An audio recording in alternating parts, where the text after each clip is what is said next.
It has happened. The Kremlin is running out of money. Ukraine has achieved a historic parity in the war. Financial collapse in Russia. Putin's budget is bursting at the seams. The deficit amounts to trillions. Panic in Moscow. What is the Russian finance minister doing? Meanwhile, Ukraine has a record-breaking budget, a new level of defense spending. The advantage is with Kyiv. Moreover, new Western guarantees for our army. How is Ukraine depriving Russia of its main advantage on the battlefield? Greetings, this is the channel Ukraine Today, about how we are destroying the enemy's economy right now. My name is Andriy Silakov, and let's begin. Ukraine is starting to take away yet another key trump card of the Kremlin in this war. Western aid is completely changing the balance of power on the financial front. Thanks to the historic support package from Europe, 90 billion. This year, Kyiv is increasing its direct defense spending to a colossal $100 billion. This was reported by the news agency Resogram. I also think one of the most significant pieces of news is that thanks to European aid, it's a total of $90 billion. This year, Ukraine will increase its overall national defense spending to $100 billion.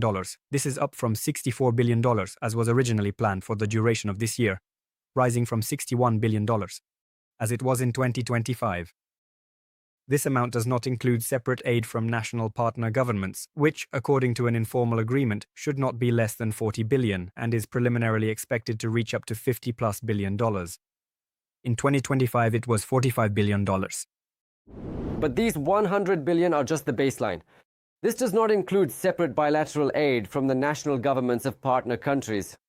According to informal agreements, this amount will be no less than $40 billion, and according to preliminary expectations, it will exceed $50 billion.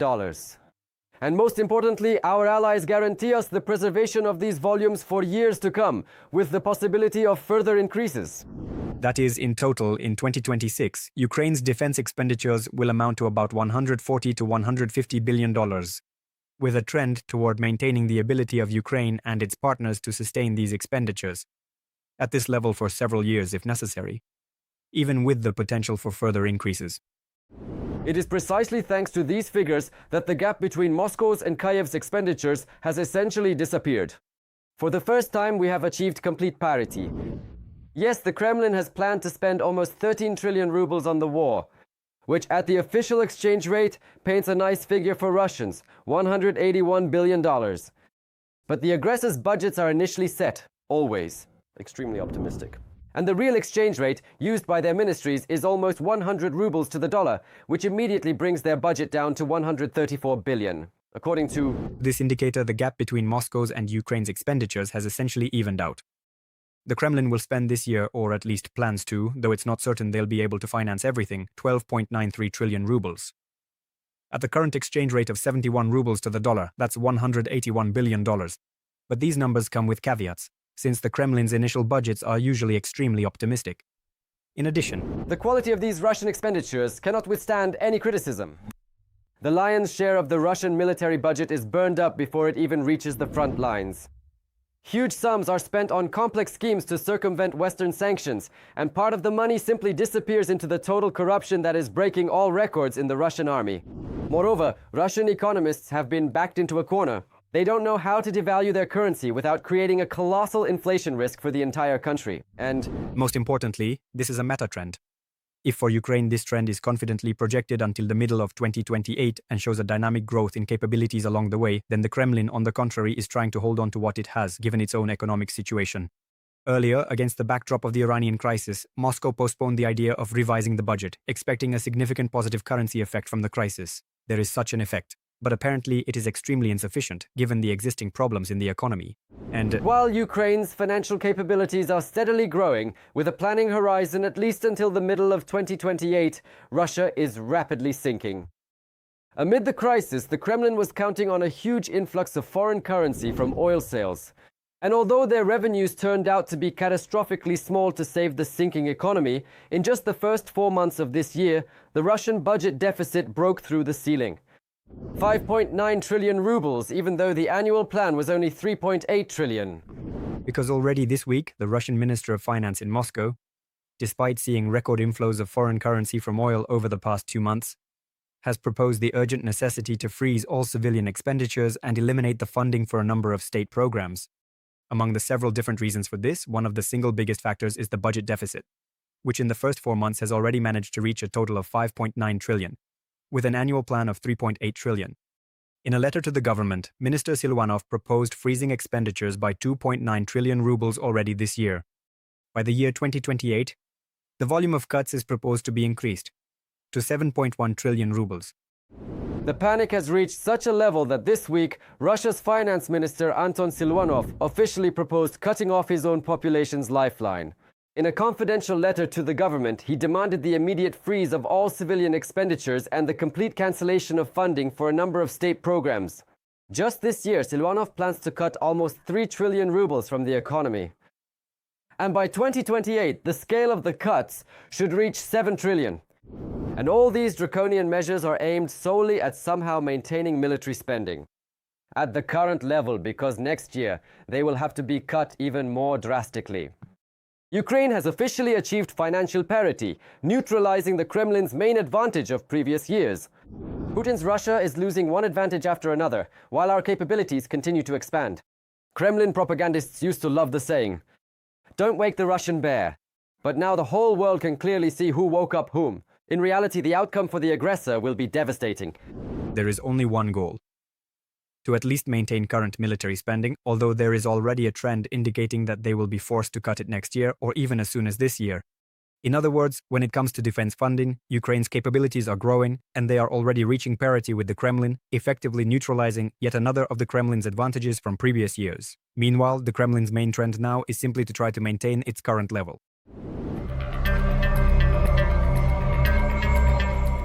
These huge holes in the aggressor's budget are officially confirmed by leading global media outlets. The reputable publication Financial Times has revealed documents from the Russian Ministry of Finance, according to which the Kremlin's overspending on the war this year alone will exceed a staggering $28 billion. Watch the report to see how the panicked Minister Silvanov is now begging the State Duma to urgently freeze expenditures in order to save Putin's military-industrial complex. The boost from inflated military spending, which for a while kept the Russian economy afloat, has dried up, writes the Associated Press. Even the spike in oil prices due to the escalation in the Middle East did not help solve the fundamental problems of the aggressor country. In the first 4 months of 2026, Russia's budget deficit reached 5,900 billion rubles, according to the Financial Times. This is the highest figure since the start of the full-scale invasion of Ukraine by the Russian army. All of this is due to the constant increase in spending to continue the war. Anton Silvanov, the Minister of Finance for Russia, says that, this situation with rising prices for refined petroleum products has led to an additional 200 billion rubles in revenue. For the budget, well, it makes this hole a bit smaller, but not by much.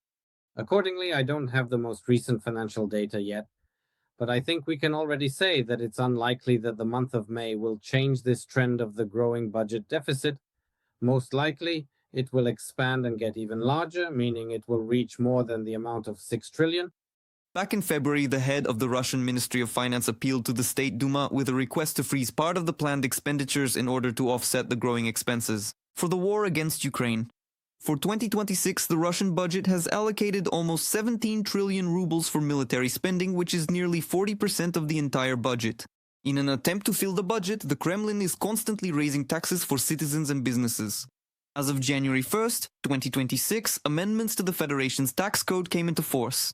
VAT increased from 20 to 22%. The Russian corporate sector entered 2026 in a state of managed collapse, according to the latest reports from the Ukrainian Foreign Intelligence Service. About 3/4 of Russia's largest companies reported a decline in revenue and profits, or even direct losses, for the year 2025. Dividends have now become a rare luxury that most of these firms can no longer afford. Additionally, more than half of Russian companies, at 53%, reported experiencing cash flow gaps in 2026. For 27% of them, this is the new reality. Especially painful. The crisis was felt by the oil and gas and raw materials sectors, wholesale and retail trade, as well as heavy industry. From a publication on the website of the Foreign Intelligence Service of Ukraine. The recent tax reform has impacted small businesses even harder. Previously, the simplified tax system applied to enterprises with an annual income of up to 60 million rubles, but under the new regulations, the income threshold must be no more than 20 million. It's no surprise that entrepreneurs prefer to operate in the shadows. In this situation, small business is the most convenient target, not as influential as the raw materials giants, but numerous enough to collect a significant sum from. The result may turn out to be the opposite of what was expected. Increased fiscal pressure encourages a shift to cash transactions, concealment of revenues, and a reduction in official entrepreneurial activity. The Kremlin is tightening the noose and strangling exactly what it shouldn't, that which is still somehow keeping the economy afloat. From a publication on the website of the Foreign Intelligence Service of Ukraine. But even pressure on the business sector won't help close the budget gaps. According to its creators, the tax reform is supposed to bring 2,300 billion rubles into the treasury. But the Kremlin needs much more. A choice has to be made. Either reduce the intensity of military operations or switch to the kind of system where trains carry coal by order of the State Planning Committee. Coal as ordered by the State Planning Committee. If you don't fulfill the plan, you're declared a saboteur and sent off to fell timber in the taiga. It is also unlikely military operations can continue at the same intensity. Russian army losses are rapidly increasing and contract recruitment is on the decline. Local budget shortfalls are forcing regional authorities to cut recruit payments. In Ufa, since late January 2026, these payments dropped from 700,000 to 300,000 rubles, and in Primorye from 2.1 million to 1.1 million. Freedom TV channel. And this financial collapse of the Kremlin is directly linked to our devastating strikes on their main oil cash cow. The reputable agency Reuters reports that due to successful attacks by Ukrainian drones, diesel production in Russia is rapidly sinking and factories are shutting down en masse. Watch for all the details on how our long-range sanctions are finally destroying Putin's economy. Ukraine's defense forces struck an oil depot in Armavir, Krasnodar Krai, Russia, 500 kilometers from the Ukrainian border. President Volodymyr Zelensky confirmed. We are entirely justified to bring the war back to where it came from. Russia could have ended its aggression a very long time ago, but it chose instead to prolong this conflict and continue. And so another target of the Russian oil industry has been hit, Armavir, Krasnodar Krai. Thank you to our SBU fighters for this result. It's important that, step by step, we are carrying out the plan of our long-term sanctions in response to everything Russia is doing against our country and our people. Volodymyr Zelensky, President of Ukraine, on Telegram. The Volgograd oil refinery was also targeted by the Ukrainian army. This is one of the largest enterprises in the south of the Federation. The Volgograd refinery is part of the Lukoil oil company and processes about 14 million tons of oil per year.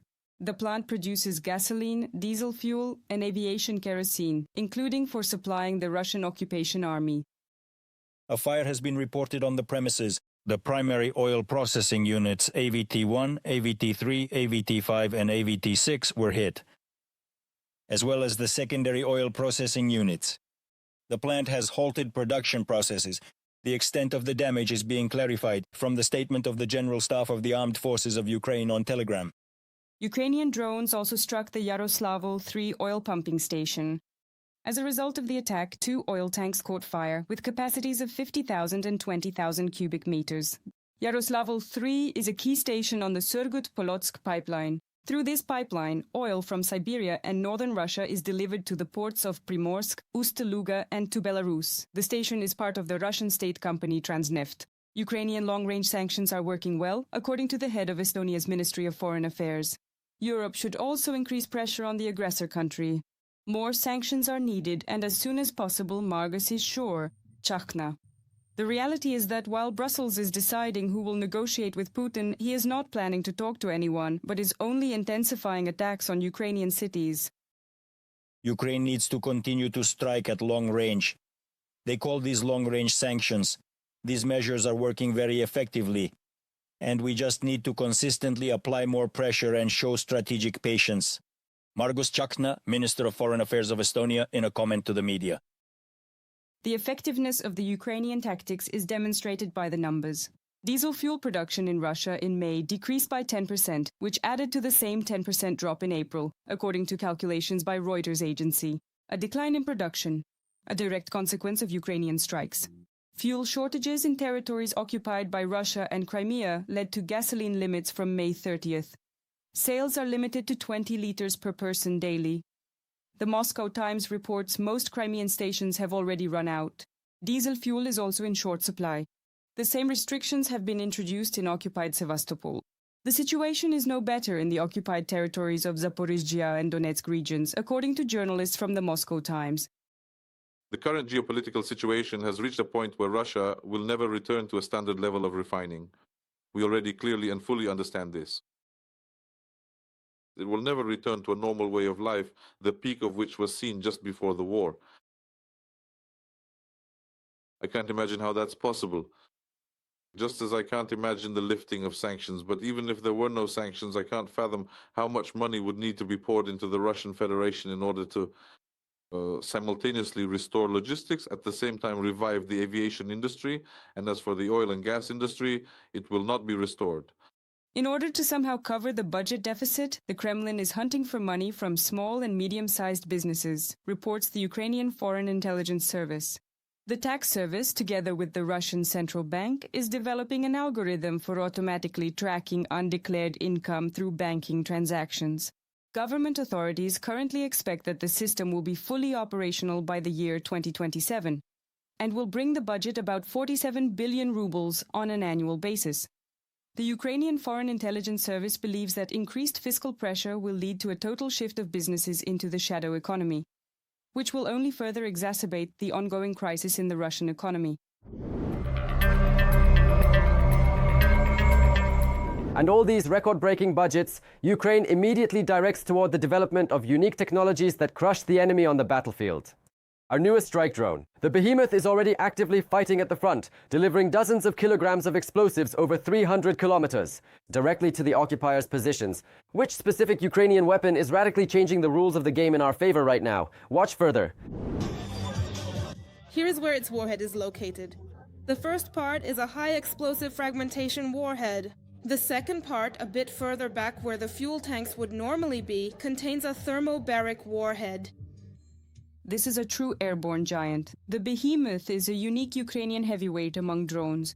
The drone has already seen combat. One of its features is the ability to fly at extremely low altitudes, which makes the UAV almost invisible to enemy air defenses. The total warhead weight is 70 kilograms. Currently, this device can fly up to 300 kilometers, and we have other models that can fly up to 1,000 kilometers. The Behemoth belongs to the class of middle strike drones. It has already entered mass production and is being used by Ukraine's defense forces. The UAV supports a fully autonomous semi-automatic FPV control mode. Overall, it has performed very well. The military have left very positive feedback. They are very satisfied with it. And this ground robot droid has already become a legend on the front lines. With its help, fighters from the 5th Assault Brigade blew up a Russian armored vehicle along with its crew. The developers say this is the first documented case in the world where a wheeled robot destroyed equipment in combat and also captured Russian occupiers. 3 prisoners were taken who can be seen in the video. One of them was wounded. Why is it so important to use specialized ground-based systems in such cases? Because a prisoner who may tell you that everything is fine, I'm surrendering, can at the last moment throw a grenade at your feet, simply because he doesn't actually want to surrender. And in such a situation, when there is a ground-based system, what can he do? At most, he might damage the metal. Another type of Ukrainian drone reliably protects the sky. The Paivansan is a hunter of enemy aerial targets. Its body is printed on a 3D printer. 6 months ago, we first introduced this system on the front line. Now it is very effective in use against Shaheds STNIO. They have about 3,500 successful Shahed kills to their credit. The Paivansan itself can reach an impressive speed of up to 310 kilometers per hour. It has a modular system. It is the cheapest interceptor in the world. For the Ukrainian army, it costs about $1,000. A warhead of up to 800 grams can be placed in this compartment. The camera is very easy to remove and can be replaced with a night vision or AI-powered one. Since the beginning of 2026 alone, the state has delivered almost 500,000 UAVs and robotic systems to Ukrainian defenders. More than 31 billion hryvnias have already been allocated to the drone program. International partners have separately earmarked more than $2.5 billion for the development of Ukrainian unmanned technologies. According to the Ministry of Defense, Ukraine has already become the world leader in drone warfare. Today, more than 450 Ukrainian companies are developing cutting-edge FPV drones, interceptor drones, and AI-powered systems that operate even under intense electronic jamming.